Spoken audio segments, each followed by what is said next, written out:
ഞാൻ പോയത് ഒറ്റയ്ക്കാണ്. അതിന് നാദിർഷ നമുക്ക് ഒന്നും കൂടി പോയിട്ട് വരാം.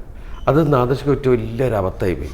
95 94 മറ്റേ ദിലീപേട്ടനൊക്കെ അമേരിക്കയിൽ പോയപ്പം അവിടെ മുങ്ങാനൊരു പ്ലാൻ ഇട്ടു ദിലീപേട്ടൻ നാദിർഷയോടെ.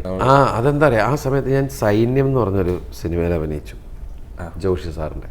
അന്ന് മിമിക്രി എന്നൊക്കെ ഒരുപാട് ആൾക്കാർ എടുക്കുന്നുണ്ട് ആ സിനിമയിൽ. നാദിർഷ അബിയുടെ കൂടെ പോയി.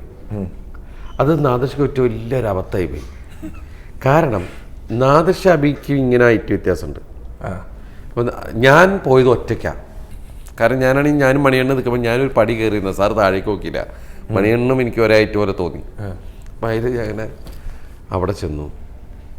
കുറേ മിമിക്രിക്കാണ് അതിനകത്ത് ശ്രദ്ധിക്കപ്പെടുന്ന ആ ഉള്ള ആൾക്കാരിൽ ശ്രദ്ധിക്കപ്പെടുന്ന വേഷം എനിക്കാണ് കിട്ടിയത്. ആ സിനിമ അഭിനയിച്ച് കഴിഞ്ഞിട്ട് നമ്മൾ പോയത്.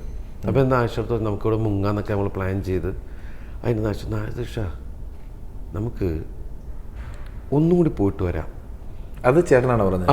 ഒരു കൊല്ലം നമുക്ക് അവിടെ ഒന്നും കൂടി ഇൻവെസ്റ്റ് ചെയ്യാം. എന്നിട്ട് ആ ഒരു കൊല്ലത്തിനകം നമുക്കൊന്നും സംഭവിച്ചില്ലെങ്കിൽ നമുക്കിവിടെ തിരിച്ചു. അപ്പം നമ്മൾ പറഞ്ഞു വെച്ച ആളോട് നമ്മൾ വരും കേട്ടോ ഒരു കൊല്ലം കഴിഞ്ഞാൽ എന്നൊക്കെ പറഞ്ഞിട്ട് അവിടെ രക്ഷപ്പെട്ടില്ലെങ്കിൽ നമ്മൾ ഇനിയും വരും. മുങ്ങിയായിരുന്നെങ്കിലല്ലേ ദിലീപേട്ടാ, മുങ്ങിയായിരുന്നെങ്കിൽ ഇതുപോലെ ഇന്റർവ്യൂ ചെയ്യാൻ പറ്റുമോ? എവിടെ വല്ല പെട്രോൾ പമ്പിലേക്ക് നിന്നിപ്പോ അമേരിക്കയിൽ നിന്ന് കാണേണ്ടി വന്നാലും ഒന്നും പറയാൻ പറ്റില്ല. ആ ചേട്ടൻ നേരത്തെ പറഞ്ഞല്ലോ ദൈവത്തിന്റെ ലീലാവിലാസം. അതെ. അപ്പോൾ ആ സമയത്ത് തിരിച്ചു വന്നപ്പോൾ ഈ പടത്തിലെ വേഷം ശ്രദ്ധിക്കപ്പെട്ടു. ആ സമയത്ത് മാനത്തെ കൊട്ടാരം സിനിമ വന്നു. അങ്ങനെ സിനിമകൾ കടകടകടയെന്ന് വരാൻ തുടങ്ങി. പിന്നെ നമ്മൾ അവിടെ പോണ സ്റ്റേജ് ഷോയ്ക്കാണ്. മീൻസ് ഷോയ്ക്ക് 10 വർഷത്തിന് ശേഷം